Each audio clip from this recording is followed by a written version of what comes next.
Hey everybody, welcome back to the Real Estate Broadcast. I am your host, Brad Gandell, and today I am coming from you again from my backyard. So if you hear a little nature in the background, you might be hearing some wind. We have a slight breeze going on right now, little birdies flying around, and possibly a dog or two. But the point of today's episode is I wanted to update you with kind of what's going on in the world of real estate with the coronavirus pandemic. So a lot of what we're going to talk about today is in regards to where a majority of my business is, and most of my business comes from Ventura County. So we're going to, again, focus a lot on that. So every county, every state, your ordinances vary differently based on where you live. So if you have any questions about out of area, talk to your local agent, talk to your local brokerages, see what their restrictions are as compared to what mine in Ventura County may be. So I wanted to start with, we're going to talk a little bit about loans, a little market update again in the local area for me, and then finally finish off with how showings are going nowadays, sellers' responsibilities, buyers' responsibilities, and everything like that. So as far as loans are going, loans are going through. Having said that, they are not going through at the rate that they were prior to the pandemic starting. For obvious reasons, lenders have fear of what's going on. They are afraid of buyers coming in not being able to pay their mortgages, but there are loans getting done. But it's more of the conventional conforming loans. There are some FHA loans getting done, but a lot of the lenders are not lending on borrowers who have low FICO scores below 580 or below. They aren't lending anymore. And if you're able to get a loan, you're going to have an extremely high interest rate. So buyer beware of that. And then if you're going for a jumbo loan, most mortgage companies, brokers aren't going to be doing the loans anymore. So if you want to get a jumbo loan, you need to go directly to the stores, such as a Wells Fargo, a Chase Bank, Bank of America, Citibank, things like that. They have fantastic jumbo programs. I know Wells Fargo actually has a really good program right now as far as their rates and everything goes like that. You may be able to pull off something a little bit trickier. It would be a conversation with your lender, maybe do like a 80-10-10 if you're going to be over the jumbo limits. And again, every county has a different jumbo limit. Ventura County is about 713 and change, and I believe LA County is 763 and change, something like that. So every county is different as far as your jumbo limit goes. But maybe your mortgage broker could come up with something, like I said, an 80-10-10.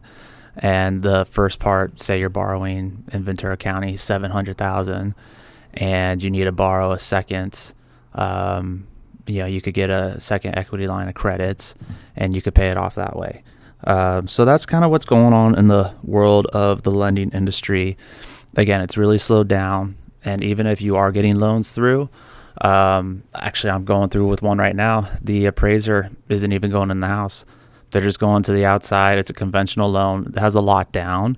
They're putting down over 25%, the buyer is. So the lender does not need, the appraiser does not need to go inside. What they're doing is going up to the house, making sure from the exterior that the house is in good condition, the roof is in good shape, the windows aren't broken or anything like that.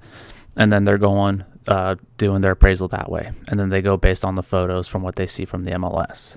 So that's kind of what's going on with loans and everything. The world's changing. Yeah, it's really slowed down again. We're just expect escrow delays.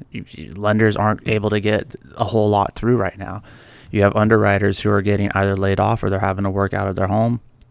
And because of that, it's slowing down getting a loan. So if you're expecting to be able to purchase a home or sell your home and close escrow in 30 days, it could absolutely still happen. But a lot of the times, especially now, it's changing. So expect to have delays in your escrow process. So that's kind of what's going on with the loans. I want to give a market update based off of what I've seen. again, we're going to be talking about Ventura County and more specifically where I'm at in Simi Valley. For the month of March, the median home sale in Simi was 670, which is the highest. I've been keeping stats since 2013, by far the highest we've had. And I'm going to guess that's probably the highest we've had since the market crashed in '08, and maybe possibly the highest we've ever had. In fact, we had 99 closed sales in March, and 60 of those came in the last 2 weeks. What's kind of interesting to me is I understand that escrows deals are made the month prior usually, so probably in the first part of February or the middle part of February, but the buyer has low contingency, or not just loan, but they have contingencies where they're able to back out of a deal. Something happens, an appraisal doesn't come in, the loan doesn't work, there's something found in the house and buyer and seller can't agree to have it fixed or whatever it may be, you're able to back out. So from what I saw, buyers could have absolutely backed out or canceled a deal when all this started. And I know in almost the end of April, a lot of the stay-at-home orders were issued in the month of March. So buyers could have very easily backed out. So we're seeing an extremely active market. Now, April and May's numbers, you're going to really start to see, and June, we're going to really start to see the impact that this pandemic has had as far as the total number of sales, the median prices, the average prices, how long a home's been on the market, thing like that. The entry-level homes are selling fast. They are selling extremely quickly. And I think a lot of the reasons for it is because there are buyers who are still financially secure with their jobs. They still have money saved up for emergencies. So let's say they buy a place that they're protected for, 6, 10, 12 months, whatever it may be. They're able to have security blanket, which is pretty unpopular for people, or pretty uncommon, for people to have that nowadays. But you're still seeing buyers out there, especially at the entry-level homes, making offers. I've had clients writing on homes. The house has 4, 5, 6 offers in 2 days, and it's selling above asking price like that. It's just insane. Where you're really starting to see a huge impact, though, is the upper tier market, the luxury homes, the $1 million plus or close to it. That part of the market has really, really slowed down.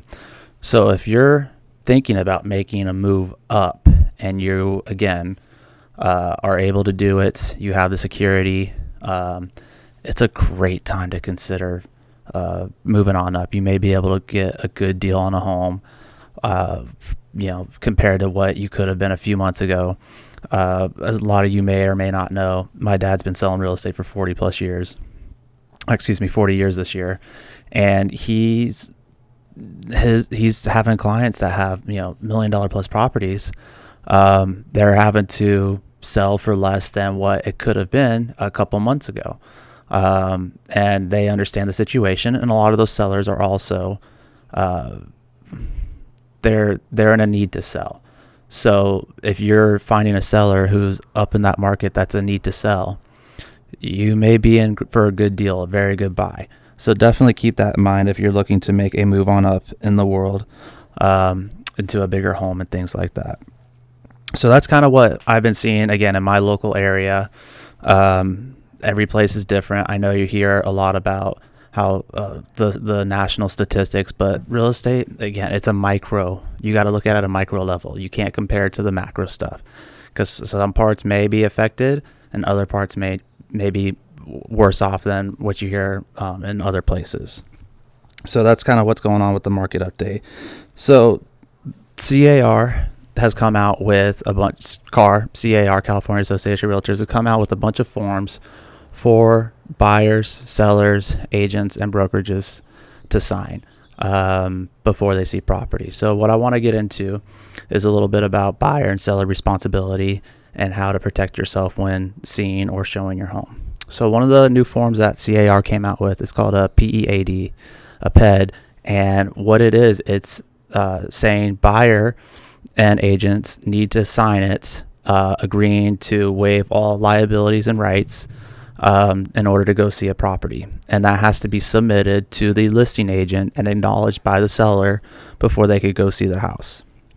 If you're the seller showing that particular property, you have responsibilities as well. One of them is you have to clean the house prior to any showings and clean the house after any showings. The agent who is showing the house, the listing agent has to go to the house, turn on all lights, open all doors and windows, completely get it open. When the buyer and the buyer's agent go to the property, the buyers are not allowed to touch anything. And there's only 2 buyers at once allowed in the house. So the agent and then the 2 buyers.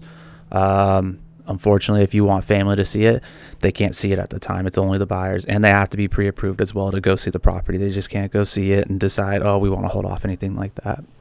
Excuse me. So that's what's going on. And then once the showing's done, the listing agent has to go back in, close everything up, lock up and everything like that. And then the seller could go back in. When the seller when the seller decides to put the home on the market, they have quite a few extra forms that they have to sign in regards to the COVID-19 pandemic. So a lot of new forms that they have to sign and a lot of new responsibility on their ends. It's even tougher if you're trying to show a property with tenants in it. There's forms that came out for landlords and tenants to sign. Tenants are extremely protected, as they should be right now. So if you're considering selling your home and you have a tenant in there right now, be sure to go over, talk with your local agent, attorney, whatever it may be, and go over what your selling rights are. And if you're a tenant listening to this, be sure to know your rights as well. Feel free to reach out to, again, a local agent, property manager, an attorney, whatever it may be. What are your rights to showing the home while going through this pandemic? Recommendation: if you're looking to sell, if you're able to do this legally, wait till the tenant's able to move out. And then once they're able to move out, then you could put the home on the market. But again, as a seller, regardless of the home being vacant, you're responsible for the home being cleaned every time you show a house. So if you're out of the area, it's something you may want to reconsider. But if you live in the area, you're going to have to make sure you go and clean the house before and after every showings. So again, I wanted just to touch up on, let everybody know some updates with what's going on. Wasn't a crazy long episode today. It was just me. Don't know how many of you want to really hear my voice for a whopping half an hour. So that's just what's going on in today's world, a little update. If you want to hear what else is going on, or feel free to reach out to me. Be more than happy to talk to you. And hopefully next time I do an episode, I'll have some better updates and we can make it a little bit more fun again. Hope all of you are staying safe and hope to talk to you soon. Take care.